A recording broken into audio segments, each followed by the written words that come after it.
Oke, bismillahirrahmanirrahim. Assalamualaikum warahmatullahi wabarakatuh.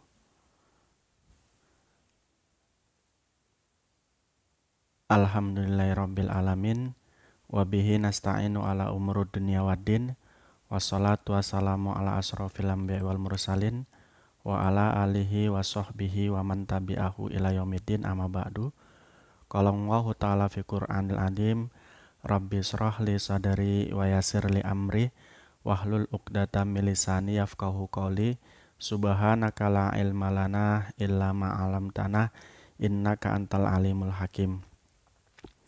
Kawan-kawan TPB yang saya banggakan, kita sudah sampai pembahasan pendekatan studi Islam. Materi ini kalau saya lihat RPS adalah materi terakhir, kawan-kawan. Jadi nanti kita untuk selanjutnya mungkin 1 kali pertemuan lagi dan kemudian mengikuti UAS di semester ini. Pendekatan studi Islam ini menarik untuk kita pahami karena materi ini atau metodologi studi Islam ini banyak digandrungi, banyak digemari di Eropa untuk dipelajari dan dijadikan satu disipliner keilmuan di perguruan tinggi di Eropa. Oleh karena itu, perkembangan studi Islam ini kemudian menjadi pesat saat kemudian berbagai kalangan, baik Islam ataupun non-Muslim, ingin mempelajari Islam secara menyeluruh, mempelajari Islam secara mendalam, ya. Terlepas daripada orientasi yang berbeda-beda, Islam atau orang Islam sendiri mempelajari studi Islam ini berfungsi untuk mengenali kelemahan dan juga mengenali kekuatan Islam itu sendiri. Maka kemudian diharapkan dengan mempelajari studi Islam ini kemudian diketahui hikmah dalam setiap apa-apa yang telah diajarkan oleh agama Islam kepada Muslim. Nah, ada juga yang mempelajari studi Islam untuk mengetahui kelemahan dan keunggulan yang fungsinya adalah untuk menghancurkan Islam. Hal ini dilakukan oleh kaum misionaris, ya. Kaum misionaris Eropa itu mempelajari studi Islam ini fungsinya adalah untuk menghancurkan Islam melalui sendi-sendi keislaman. Nah, kita tidak perlu untuk memperpanjang perdebatan. Mereka mempelajari studi Islam untuk apa dan berfungsi untuk apa bagi mereka. Yang pasti kita sendiri sebagai umat Islam mempelajari studi Islam dan pendekatannya ini menjadi salah satu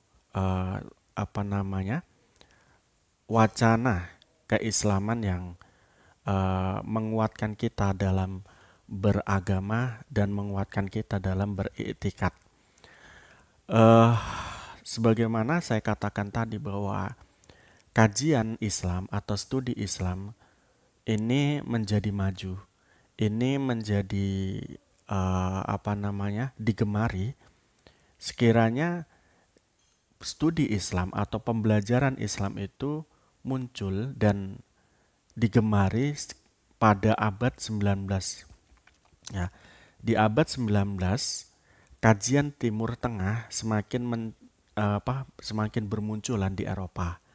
Hal ini tidak lain dan tidak bukan karena beberapa negara Eropa ingin menjajah negara Timur Tengah, ya, dengan segala aspek yang menjadi titik lemah Timur Tengah. Jadi awalnya Eropa mempelajari Islam atau mempelajari agama Islam ini awalnya adalah untuk mengetahui kelemahan Islam, yang kemudian ketika mereka mengetahui kelemahan Islam di negara-negara Islam Eropa, maka mereka akan bisa menjajah di negara-negara Islam Timur Tengah, maka kemudian mereka akan bisa menguasai atau menjajah negara-negara Timur Tengah.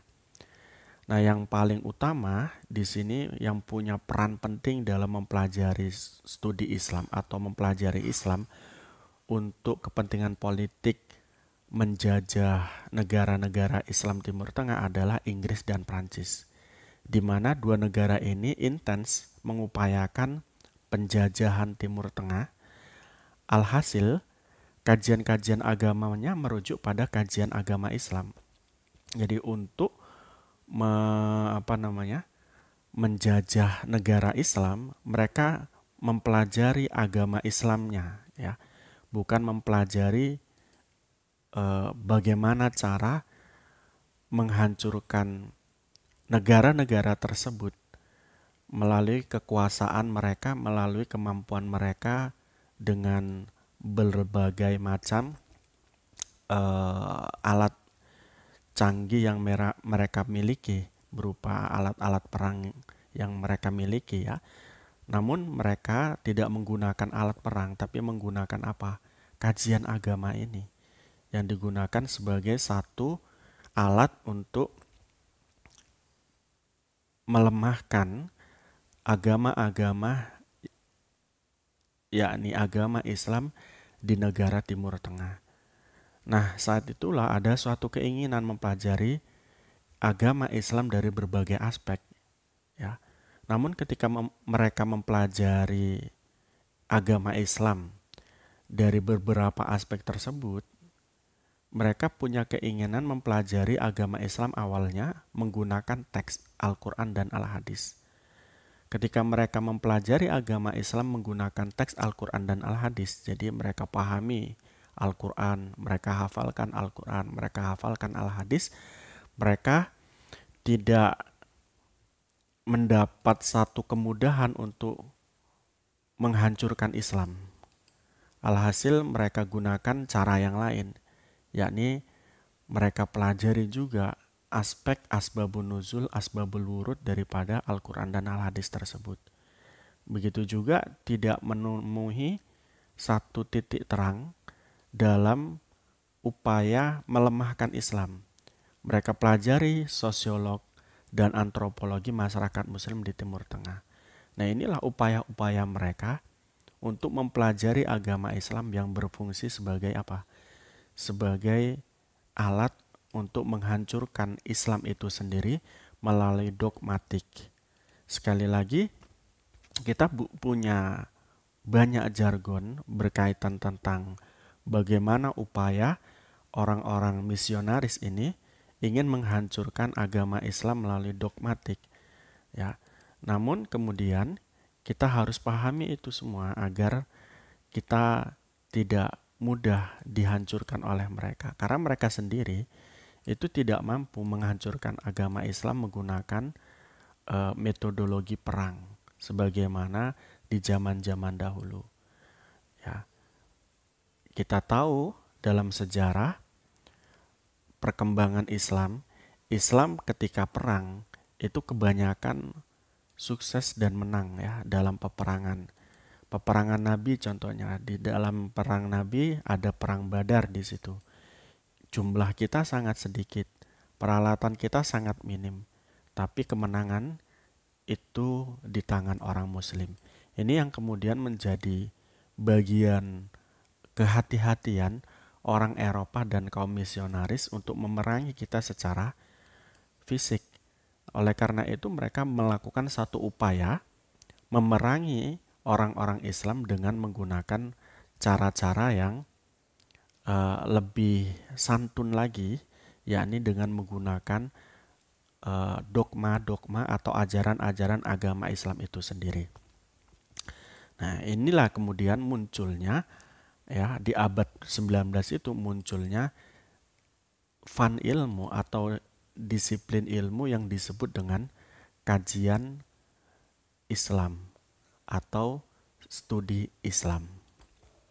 Nah, salah satu sarjana yang getol mempelajari Islam dalam segi aspek kesejarahan adalah Richard Martin ya, di mana sarjana ini intens sekali mempelajari ajaran-ajaran agama Islam yang baik itu untuk pengetahuan dirinya ataupun untuk membantu kalangan atau golongan yang ingin menghancurkan Islam dari dogmatiknya.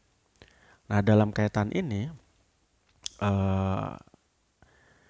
kemudian dari pengamatan-pengamatan kaum muslim, yakni cendekiawan-cendekiawan muslim, dari intensitas orang-orang misionaris mempelajari agama Islam, ini kemudian sebetulnya mereka mempelajari agama Islam itu tidak melulu untuk hanya sekedar mempelajari Islam dan kemudian menghancurkan Islam. Jadi mereka ketika mempelajari agama Islam itu seolah-olah terpikat, ya, terpukau dengan apa yang mereka pelajari, yakni agama Islam itu sendiri. Sampai-sampai kemudian salah satu cendekiawan Muslim Indonesia mengatakan bahwa Islam yang mereka pelajari ya itu seolah-olah dicurigai, ya, kemudian ditakuti, tapi diam-diam dicemburi dan dikagumi. Ya, jadi memang mereka curiga, memang mereka takut terhadap perkembangan Islam, tapi mereka juga cemburu, iri dengan Islam karena hebatnya Islam di dalam ajaran-ajarannya dan juga di dalam sendi kehidupannya. Juga dikagumi agama Islam ini dari aspek ajaran dan dogmatik yang ada di dalam agama Islam. Itu sebabnya banyak sekali kaum misionaris yang dibiayai oleh berbagai organisasi kristenisasi ataupun agama-agama lain itu mengalami satu perubahan ketika mereka telah mempelajari agama Islam secara dogmatik. Karena apa? Mereka itu mengagumi agama Islam secara dogmatik ataupun secara iktikad. Oleh karena itu mereka mulai apa namanya? Mulai merasa bahwa Islam ini agama yang unik, agama yang kafah, agama yang sempurna. Dalam kaitan mereka mempelajari agama Islam dari proses perkembangannya, yang awalnya mereka mempelajari agama Islam melalui teks Al-Quran dan Al-Hadis, mereka menganggap itu tidak cukup, maka kemudian mereka melakukan satu pembelajaran Islam atau mempelajari agama Islam menggunakan pendekatan-pendekatan. Dalam kaitan ini adalah mereka gunakan pendekatan sosial. Mereka menggunakan pendekatan hukum Islam. Mereka melakukan pembelajaran agama Islam atau mempelajari agama Islam melalui pendekatan bahasa, sejarah, psikolog, dan lain sebagainya. Nah, dalam kaitan ini, psikologi Islam dalam pada saat membaca Al-Quran, mendengarkan kalam-kalam Allah, bagaimana masyarakatnya kemudian terbangun secara psikologis. Nah, itu juga mereka jadikan satu perhatian ya terhadap mempelajari agama Islam sebagai satu sebagai satu disipliner ilmu ya, atau sebagai satu fan ilmu yang kemudian ini mereka kembangkan untuk membangun peradaban di masyarakat mereka sendiri. Jadi masyarakat mereka yang tadinya itu berfoya-foya, kemudian dengan mempelajari agama Islam, mereka terapkan isi-isi substansi yang ada di dalam Islam, kemudian mereka terapkan di dalam masyarakat mereka sendiri, dan mereka menyatakan nyaman. Contoh kecil tadi saya katakan bahwa Inggris ini berusaha untuk melakukan satu upaya kajian terhadap ekonomi Islam. Dan pada akhirnya mereka tertarik dengan ekonomi Islam itu sendiri dan kemudian ingin memisahkan diri dari Uni Eropa, ya. Sebagaimana kalian ketahui di dalam berita-berita atau di dalam apa namanya kancah politik dunia, ini Inggris ingin berpisah dari Uni Eropa dan membuat satu apa namanya kebijakan tersendiri dalam kaitan menggunakan keuangan. Nah, bahkan menurut satu berita, Inggris ini memiliki satu lembaga keuangan yang menerapkan zero margin, ya, yang menerapkan apa namanya nol riba atau nol tambahan atau keuntungan. Yang ini kemudian berawal daripada pemahaman mereka terhadap keuangan syariah yang memiliki prinsip tidak adanya riba di dalam keuangan syariah itu sendiri. Dan itu mereka coba sampai sekarang mereka mengupayakan itu. Dan kemudian ini menandakan bahwa sistem ekonomi baik itu kapitalis ataupun apa namanya kapitalis ataupun sosialis ini tidak menjadi sesuatu yang baik bagi mereka. Oleh karena itu mereka mengupayakan satu penerapan sistem syariah di dalam lembaga keuangan mereka, walaupun hanya satu lembaga keuangan saja yang mereka amati, yang mereka miliki saat ini. Tidak menutup kemungkinan ketika mereka menemukan satu kestabilan dalam ekonomi masyarakat dari lembaga keuangan yang mereka miliki saat ini yang menerapkan zero margin ini, mungkin pada satu saat mereka akan menerapkan sistem ekonomi Islam pada saatnya. Nah, kawan-kawan, itulah awal munculnya studi Islam di dunia keilmuan pada abad ke-19 dan sekarang sudah abad ke-20. Makin gencar sekali. Jadi melihat perkembangannya, kalau saya lihat daripada penelitian-penelitian kaum muslim terhadap studi Islam ini sendiri, ini mengatakan bahwa di berbagai perguruan tinggi di Eropa itu menetapkan adanya satu fakultas atau satu prodi yang isinya adalah atau yang apa namanya yang prodi ini adalah mempelajari studi Islam begitu. Ini kemudian menjadi menarik. Sementara kalau kita lihat di Indonesia, studi Islam ini sendiri hanya ada di fakultas atau perguruan tinggi yang berlatar belakangkan Islam. Nah, sementara di sana tidak. Perguruan tinggi yang notabene bukan perguruan tinggi Islam, di sana juga sudah menetapkan adanya beberapa prodi berkaitan tentang studi Islam itu sendiri. Nah, apa kemudian yang mereka gunakan sebagai apa pendekatan yang mereka gunakan sebagai satu apa namanya satu upaya untuk mempelajari agama Islam. Oleh karena itu di dalam materi kita ini kita beri judul pendekatan studi Islam. Nah, pendekatan studi Islam itu setidaknya ada 3 atau 2 term yang digunakan dalam judul ini. Yang pertama adalah term atau istilah pendekatan. Pendekatan itu adalah satu cara kerja agar seseorang mudah memahami sesuatu dengan menyeluruh, ya. Jadi yang disebut dengan pendekatan itu adalah cara kerja agar seseorang mudah memahami sesuatu dengan apa namanya secara menyeluruh, ya. Itu adalah pendekatan. Jadi pendekatan itu adalah berfungsi sebagai memudahkan seseorang untuk memahami sesuatu. Itu pendekatan. Jadi kalau kita mempelajari sesuatu, itu pasti kita memiliki cara. Dan cara tersebut disebut dengan pendekatan. Contohnya dalam kaitan kita mempelajari Al-Quran. Ada metodologi atau cara atau pendekatan untuk mempelajarinya. Ya. Yang pertama adalah cara mempelajari Al-Quran dari sisi bacaan.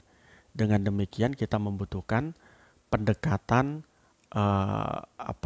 cara baca Al-Quran yang jumlahnya banyak sekali, ya, yang jumlahnya banyak sekali, yang disebut dengan ilmu tajwid atau ulumul Quran dan lain sebagainya.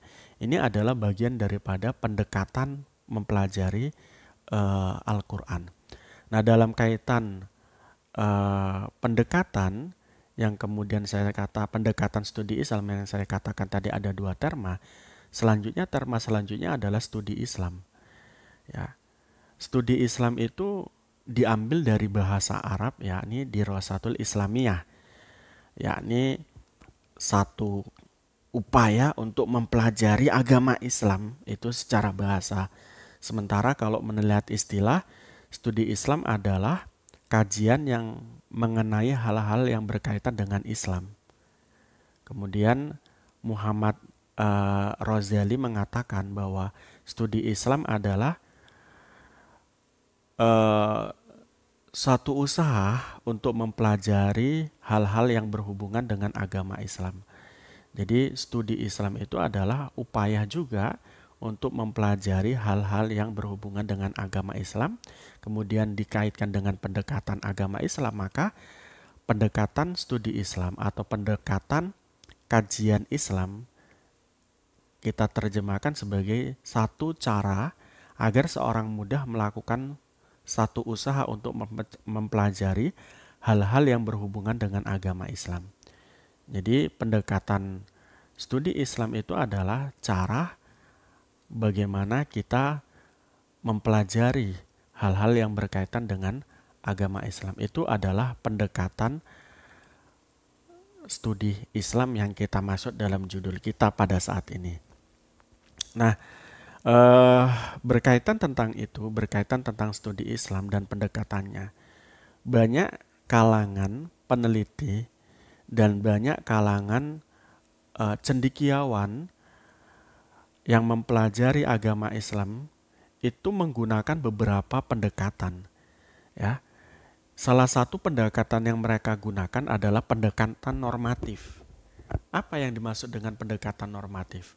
Pendekatan normatif dalam mempelajari agama Islam adalah pendekatan yang menekankan pada aspek norma ajaran agama Islam. Ya, jadi aspek-aspek norma yang ada di dalam ajaran agama Islam baik dari Al-Quran dan Al-Hadis itu mereka amati, mereka teliti, kemudian memunculkan satu kesimpulan-simpulan tertentu yang kemudian ini dianggap sebagai hasil dari pengamatan terhadap Islam itu sendiri. Ya. Kemudian ada pendekatan antropologis, yaitu satu upaya dalam memahami agama dengan cara melihat keagamaan yang bertumbuh dan berkembang pada masyarakat. Jadi mereka menggunakan metodologi antropologis yang memusatkan kepada perhatian masyarakat bagaimana mengembangkan agama. Itu pendekatan antropologis. Kemudian pendekatan historis. Nah, pendekatan historis apa maksudnya? Pendekatan historis itu adalah bagaimana mereka kaum-kaum yang mempelajari tentang Islam, ya, mereka gunakan sejarah perkembangan agama Islam sebagai satu penilaian tertentu terhadap agama Islam itu sendiri.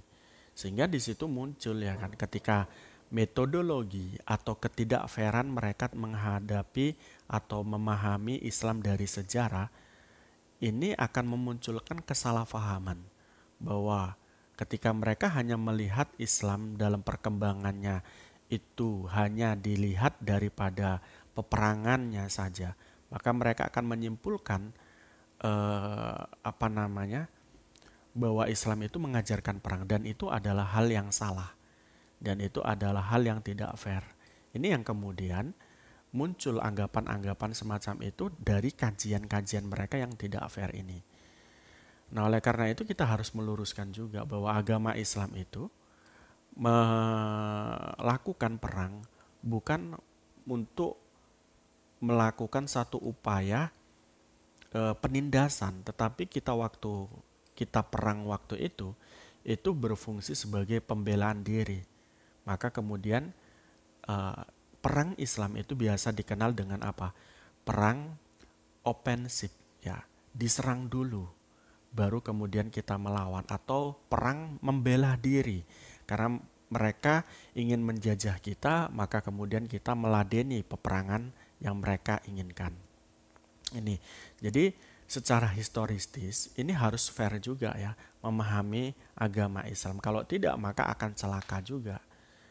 Nah, dan metodologi atau pendekatan historis ini digunakan oleh pengkaji daripada ajaran agama Islam itu sendiri. Kemudian pendekatan fenomenologis ya, pendekatan fenomena, di mana masyarakat Muslim ketika menghadapi satu masalah, kemudian menghadapi satu perkembangan zaman, ini bagaimana? Dan ini kemudian menjadi bagian daripada perhatian dalam studi Islam itu sendiri. Kemudian mereka menyimpulkan tentang adanya keramahan di dalam agama Islam, atau sebaliknya ketika Muslim menanggapi masalah perkembangan zaman ini tidak baik, yang kemudian mengacuh pada atau merujuk kepada satu perbuatan-perbuatan negatif sebagaimana teroris dan lain sebagainya, maka dalam kaitan ini Islam pun juga akan mendapat satu imbas daripada perilaku fenomena yang ada di dalam agama Islam itu sendiri. Itu. Jadi dalam keadaan semacam pandemi semacam ini, ketika kita tidak memahami secara benar bahwa pandemi ini apa, dan kemudian kita Islam ya, dalam kaitan ini kita ini yang saya maksud adalah orang Islam ya, dan orang Islam pada saat semacam ini melakukan tindakan-tindakan tidak peduli terhadap protokol kesehatan dan lain sebagainya, ini akan mengacu kepada buruknya kita dalam pandangan mereka yang mengkaji masyarakat Islam melalui fenomena-fenomena yang berkembang pada saat ini. Oleh karena itu, kini ini semuanya, pendekatan-pendekatan ini bisa menjadi satu yang menguntungkan bagi umat Islam, tapi sebaliknya juga menjadi satu yang merugikan bagi umat Islam. Nah, sementara itu, untuk mengimbanginya, upaya-upaya cendekiawan Muslim ini harus melakukan upaya yang lebih untuk menyeimbangi anggapan-anggapan dan asumsi negatif yang dilancarkan oleh komisionaris dalam kaitan kajian Islam itu sendiri.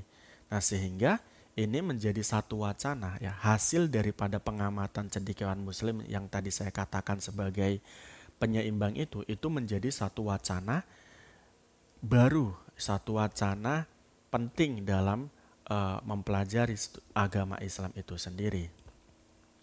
Nah, selanjutnya dalam garis besarnya studi Islam itu bisa kita kaji melalui beberapa hal ya. Melalui beberapa hal yang saya maksud adalah melalui pendekatan interdisipliner, ataupun juga bisa kita kaji melalui pendekatan multidisipliner. Nah, ini yang kemudian bagian penting yang harus kita lakukan sebagai umat Muslim dalam memahami agama kita sendiri, gitu. Apa yang dimaksud dengan pendekatan interdisipliner ini?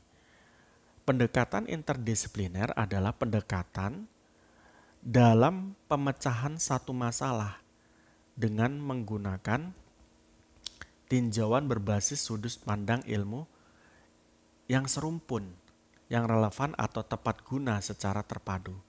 Jadi, metodologi pendekatan interdisipliner dalam mempelajari agama Islam itu adalah satu pendekatan yang harus kita lakukan dengan memahami agama Islam dari ilmu-ilmu yang relevan, yang serumpun ya, untuk mempelajari ilmu-ilmu atau mempelajari agama Islam itu sendiri. Contoh dalam kaitan ini ketika kita ingin mempelajari teks, yakni Al-Quran dan Al-Hadis, maka kita harus pelajari juga beberapa hal. Beberapa hal ilmu tersebut yang dimaksud adalah satu, ya tidak hanya kita mempelajari Al-Quran dan Al-Hadis secara terjemah saja, secara bahasa pun juga harus kita pelajari, baik ilmu nahwunya, ilmu sorofnya, manteknya, kemudian balaghonya, kemudian dari segi yang lain, ilmu ulumul Quran, ulumul hadis, ilmu asbabun nuzul, asbabul wurud, ilmu kiroah dan lain sebagainya. Ini harus kita pelajari sehingga menghasilkan satu pandangan yang bulat, ya, tidak terpisah-pisah, tidak meluluh kepada interpretasi yang pada saatnya salah dalam menginterpretasikan substansi daripada Al-Quran dan Al-Hadis itu. Jadi harapan daripada mempelajari Al-Quran dan Al-Hadis secara interdisipliner ini berfungsi sebagai memahami Al-Quran dan Al-Hadis itu secara menyeluruh dari berbagai aspek keilmuan-keilmuan yang berkaitan dengan Al-Quran dan Al-Hadis dan hukumnya. Nah, selanjutnya dalam mempelajari agama Islam secara garis besar itu kita juga membutuhkan pendekatan multidisipliner, di mana basis daripada pendekatan multidisipliner ini adalah basis pemecahan masalah dengan menggunakan tinjauan sudut berbagai pandang, ya, sudut pandang yang berbeda-beda dengan ilmu yang berbeda-beda meskipun tidak serumpun. Jadi kalau tadi interdisipliner itu pemecahan masalah dari satu pemahaman agama Islam itu menggunakan ilmu-ilmu yang relevan. Nah, sekarang kalau multidisipliner itu mempelajari agama Islam dengan menggunakan ilmu-ilmu yang tidak serumpun atau tidak sama. Dalam kaitan ini ketika kita memahami Al-Quran. Ketika kita memahami Al-Quran, tentu kita membutuhkan juga selain ilmu-ilmu yang menjunjung atau ilmu-ilmu yang mendukung terhadap pemahaman Al-Quran dan Hadis sebagaimana tafsir dan sebagainya tadi saya sebutkan. Namun ketika kita melakukan pendekatan Islam dalam Al-Quran dan Al-Hadis, ya, menggunakan multidisipliner ini tidak hanya melulu pada ilmu-ilmu yang tadi saya sebutkan kita gunakan, tetapi juga ilmu-ilmu yang tidak serumpun pun seperti sosiologi, kemudian antropologi ataupun ilmu-ilmu yang lain yang bisa kita kaitkan dengan ilmu hukum di dalam Al-Quran dan Al-Hadis, ini bisa kita gunakan. Ini yang butuh kita lakukan, ya. Hal ini kita butuhkan untuk apa? Sekali lagi adalah untuk melakukan upaya pemahaman secara sempurna dengan pendekatan-pendekatan yang tadi saya sebutkan, baik itu interdisipliner ataupun multidisipliner, ya.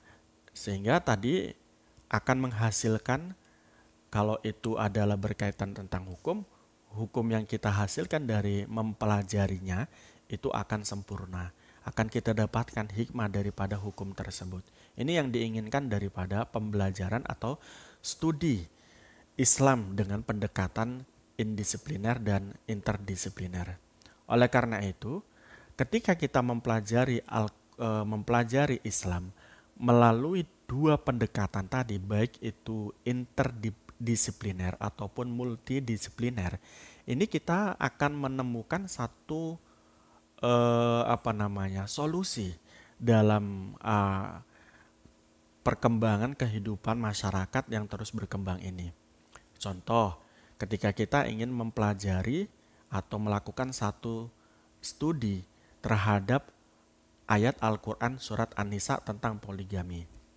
Nah, dalam kaitan ini, selain kita mempelajari Al-Quran menggunakan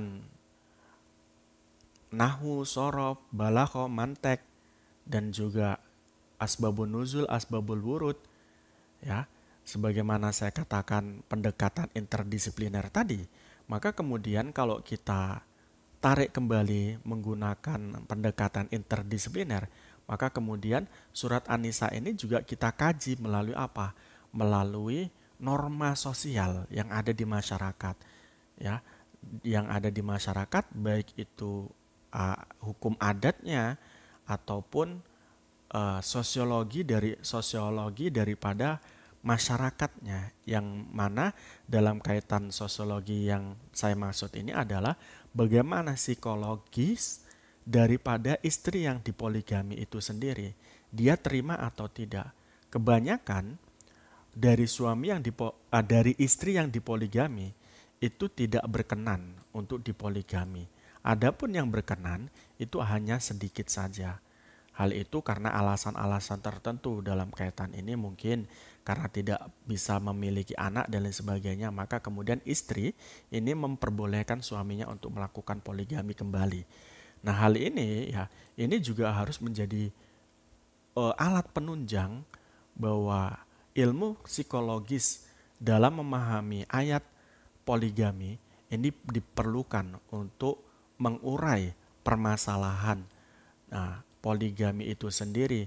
Adakah ia mendatangkan mafsadat atau maslahat di dalam penerapan ayat-ayat tersebut? Ya, ayat poligami maksud saya.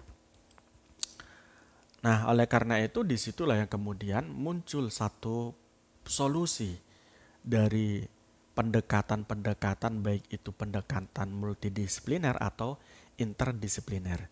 Hal ini kemudian akan menjadikan pemahaman yang bulat, pemahaman yang mendatangkan maslahah bukan mafsadat. Oleh karena itu kawan-kawan TPB yang saya banggakan, untuk memahami Al-Quran itu jangan hanya mempelajari Al-Quran dan Al-Hadis saja, ya, apalagi hanya mempelajari Al-Quran dan Al-Hadis saja melalui terjemah yang ada. Ini akan menjadi sangat kurang pemahaman kita terhadap Islam itu sendiri. Nah, sebaiknya dari segi apa kita memahami ajaran agama Islam itu? Ya, sebaiknya sekali lagi dari sendi-sendi kehidupan juga kita harus kaitkan ajaran-ajaran agama Islam itu, baik yang terdapat di dalam Al-Quran ataupun Al-Hadis, sehingga pada saat itu kemudian kita mendapatkan satu hikmah, satu kemaslahatan yang ada di dalam ajaran-ajaran agama Islam. Terlebih di dalam ajaran agama Islam itu banyak sekali norma-norma yang harus kita pahami.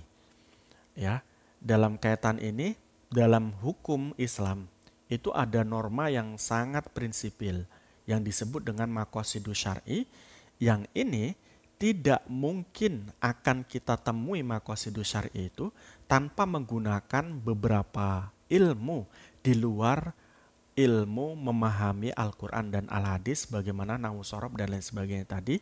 Yakni ilmu itu yang saya maksud adalah ilmu sosiologi, antropologi, dan psikologis. Ini yang penting harus kita pahami. Sehingga maqasidus syar'i yang ada 5 itu, baik itu hifdul akal, hifdun nasal, hifdud din, hifdul akal, menjaga otak ya, menjaga pikiran, hifdun nasal, menjaga keturunan, hifdul mal, menjaga harta, hifdun nafas, menjaga jiwa. Ini akan terwujud, ya, akan terwujud ketika kita kaitkan dengan sosio dan antropolog daripada masyarakat yang Islam itu ada di dalamnya. Demikian kawan-kawan, jadi dalam kaitan pendekatan studi Islam ini kita memiliki dua garis besar atau dua pendekatan Yang pertama adalah pendekatan interdisipliner dan pendekatan multidisipliner. Yang keduanya harus ada di dalam memahami dan mempelajari agama Islam. Kalau tidak, maka tidak muncul hikmah di dalam ajaran-ajaran agama Islam. Nah, sebagaimana kita tahu, mereka aja, yakni orang Eropa, misionaris, itu atau orientalis dan misionaris ini mempelajari agama Islam dengan menerapkan metodologi interdisipliner dan multidisipliner.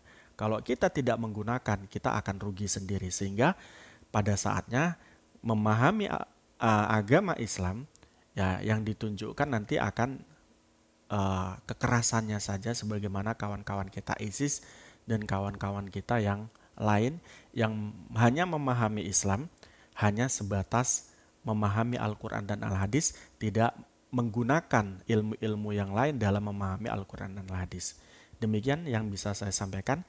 Silakan jika ada yang perlu ditanggapi atau yang perlu dipertanyakan. Monggo.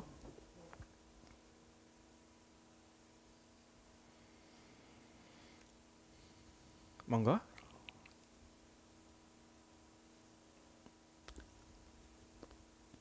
Saya ulang lagi bahwa inti dari pembelajaran kita adalah kalau kita ingin mempelajari Al-Quran dan Al-Hadis dan mempelajari Islam secara kafah, secara sempurna, sebagaimana diwasiatkan di dalam Al-Quran, udhuli fisil mikafah, udhulu fisil mikafah, masuklah kamu di dalam ajaran agama Islam atau agama Islam secara sempurna. Maka kita harus mempelajari agama Islam menggunakan dua pendekatan itu, yakni pendekatan interdisipliner dan pendekatan multidisipliner.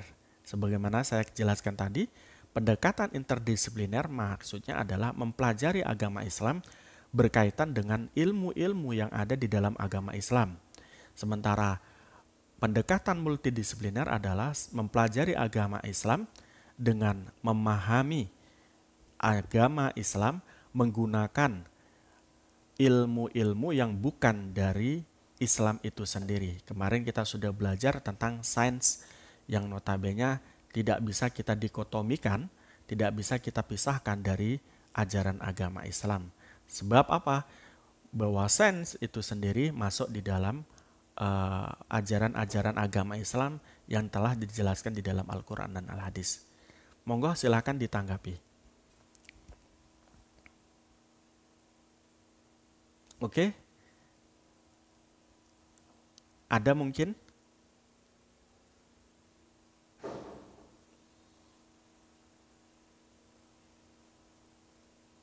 Oke. Oke, silakan Mas Ilman.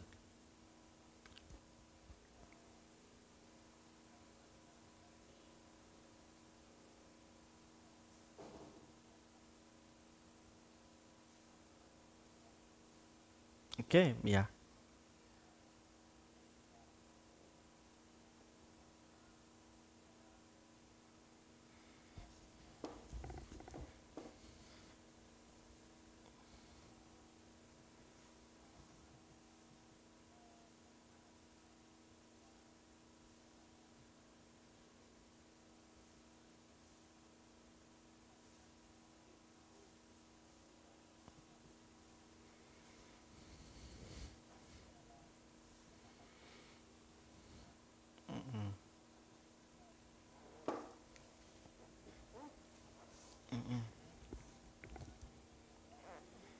Oke.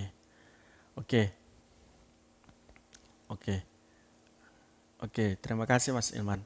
Jadi pertanyaannya, dalam mempelajari agama Islam, kita butuh guru. Karena di dalam agama Islam itu sendiri ada sebuah statement atau pepatah yang mengatakan man laisa syaihun fasyaihuhu syaitonun, ya. Barang siapa yang tidak memiliki guru dalam mempelajari agama Islam, maka gurunya adalah setan. Ya, kita sangat butuh dengan adanya seorang guru dalam mempelajari agama Islam, ya. Selain kita butuh juga metodologi mempelajari agama Islam itu sendiri. Nah, kriterianya bagaimana? Ya, kriterianya bagaimana? Hukum Islam atau mempelajari agama Islam dengan guru itu. Kriteria guru itu yang bagaimana? Tentunya guru yang kita anut adalah guru-guru yang menebar kebaikan, bukan guru-guru yang menebar keburukan. Ciri-ciri guru yang menebar kebaikan adalah selalu memperhatikan kemafsadatan dan memperhatikan kemaslahatan, di mana mereka akan mempertimbangkan mafsadat dan maslahah ini dan mendahulukan maslahah dibanding kemafsadatan. Jadi mereka tidak mungkin akan teriak-teriak, ya, kalau teriak-teriaknya mereka tidak berguna dibanding mereka diam. Itu yang pertama. Mereka tidak akan teriak-teriak jika teriak-teriak mereka akan menunjukkan atau memunculkan mafsadat dibanding maslahat. Maka dalam kaitan ini mereka akan tinggalkan teriak-teriak itu dan mending diam. Itu begitu.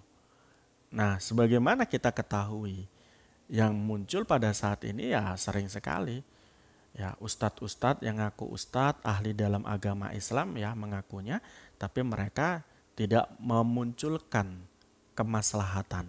Dan ini yang kemudian kita harus hindari dan kita harus cari guru yang lain ya yang menebarkan kemaslahatan itu. Hemat saya begitu Mas Ilman. Jadi dalam memahami ajaran agama Islam butuh dengan guru, dan guru yang paling bagus adalah menebarkan kemaslahatan. Dalam kaitan ini Nabi Muhammad itu adalah guru terbaik karena beliau menebarkan kemaslahatan. Jangan dikira kemudian Nabi Muhammad itu marahnya seperti kita. Ya, ada yang mendalihkan bahwa Nabi Muhammad juga marah. Marahnya Nabi Muhammad itu bukan karena nafsu, tapi marahnya kita itu karena nafsu. Ingin membenci orang, kemudian kita marah. Itu yang sering kita lakukan. Atau ulama-ulama selain Nabi yang lakukan. Nah itu begitu. Jadi sehingga pada saat itu marahnya Nabi Muhammad tidak bisa dijadikan acuan sebagai sesuatu yang kita ikuti. Ya. Marahnya Nabi Muhammad itu wa ma yantiqu anil hawa in huwa illa wahyuha. Marahnya Nabi Muhammad itu adalah termasuk wahyu, bukan nafsu, bukan.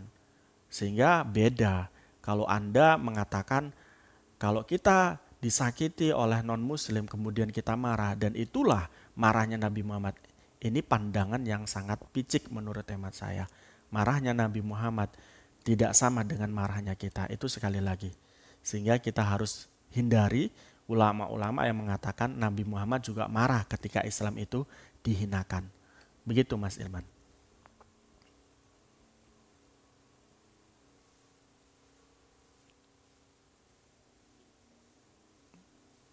Ini terputus-putus Mas Ilman.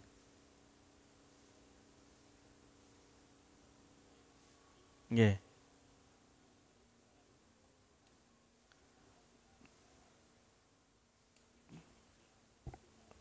Oh, siap, siap, siap. Saya dalam kaitan ini eh ketika ngaji di pondok dulu, yai saya mengatakan begini. Jadi waktu itu ngajinya beliau ini disiarkan di radio. Kiai Jamal itu ngaji hikam disiarkan di radio. Kemudian santri-santrinya ketika beliau ngaji kemudian keluar. Jadi kemudian ngajinya di warung-warung kopi. Nah dalam keadaan semacam itu, santri yang nakal semacam ini didhawuhi oleh ya Jamal. Wong bisa ngaji kok malah ngajinya lewat radio. Ketemu langsung. Karena berbeda ngaji secara langsung dengan ngaji tidak secara langsung. Dalam kaitan ini contohnya kita saja ini Mas Ilman. Andai kata saya mood ini videonya, ini rasanya pasti berbeda dengan saya tidak mengemut video di media Google Meet ini. Berbeda.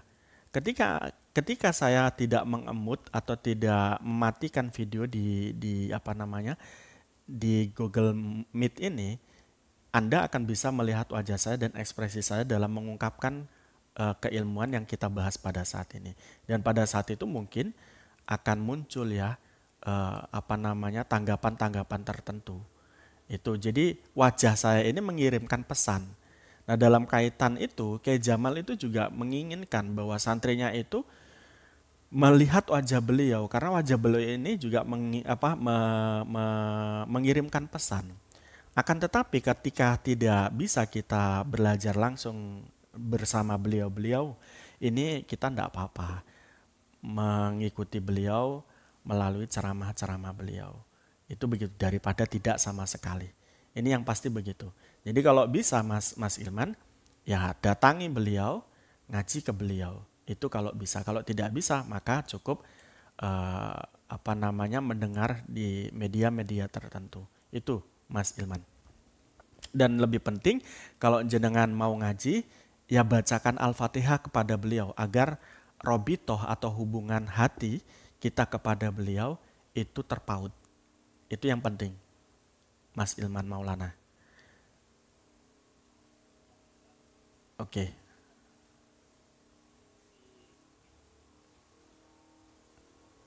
Gimana Mas Ilman? Saya ini nggak kepala denger tadi ini putus. NJ. Ya disarankan untuk bertemu selagi bisa.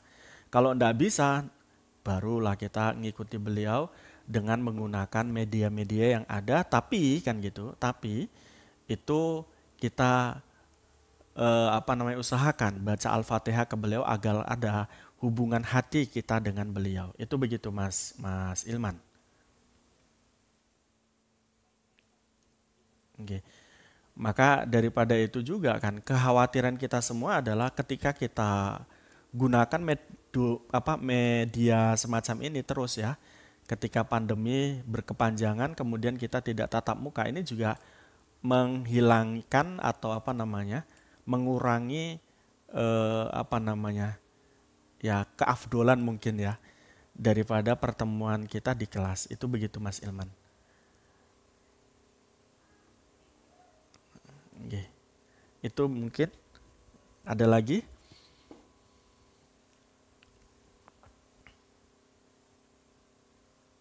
Oke, kalau tidak ada kita bisa tutup perkuliahan kita. Mohon maaf kawan-kawan saya tidak begitu fresh karena kurang sehat. Mohon doakan yang terbaik untuk saya gitu ya. Halo. Oke, begitu ya kita tutup. Mudah-mudahan bermanfaat. Selamat tahun baru.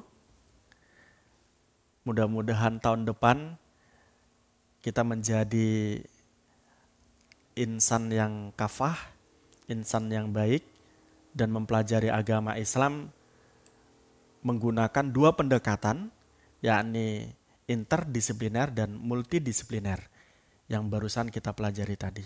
Sehingga memahami Al-Quran ini, memahami ajaran Islam ini, kita akan menjadi sempurna. Begitu kawan-kawan, sekali lagi saya mohon maaf, kurang lebihnya apabila ada kata-kata yang salah, mohon dimaafkan. Saya akhiri, wabillahi taufiq wal hidayah, waridho wal inayah. Assalamualaikum warahmatullahi wabarakatuh. Mohon untuk di screenshotkan.